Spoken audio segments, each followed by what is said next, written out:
Hey everybody, a bunch of you had questions on number 73, and so I'm going to show you my solution to it, or 73 and 74.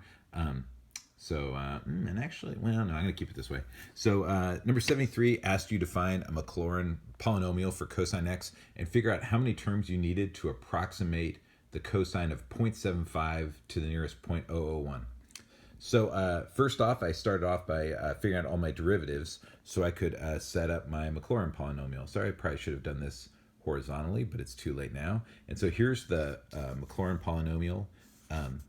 And after plugging in the derivatives, so if you have questions about getting that, you can write me about getting that.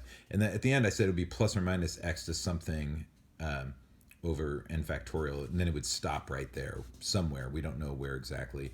And it could be positive or negative depending on where it stops, and we don't really know. So it's only going to be either positive or negative. It's not like both work. It's just I don't know which one it is. So I just put that plus or minus in parentheses here.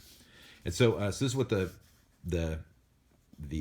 nth degree Maclaurin polynomial looks like. It's 1 minus x squared over 2, and then x to the fourth over 4, and x to 6 over 6. And if you haven't noticed, this is now a power series, because power series, for cosine. So we just figured out how to find the power series for cosine, which we were going to talk more about next class, but we didn't have a chance to, because the content got changed, and so we didn't have to discuss this further.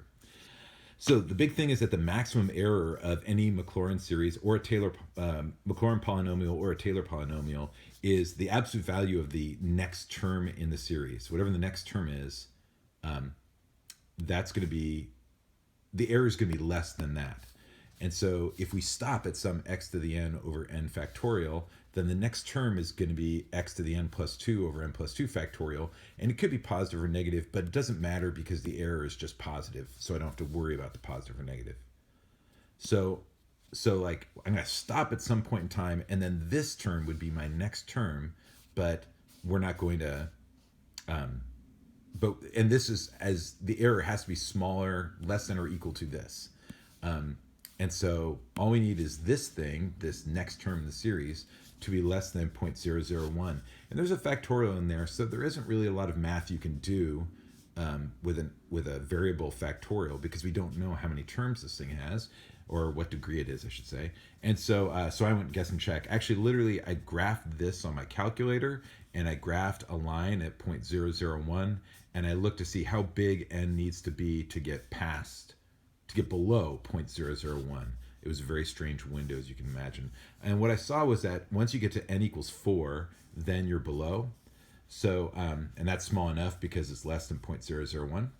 And so, therefore, n has to be equal to 4. So I made a function for the size of the next term and solved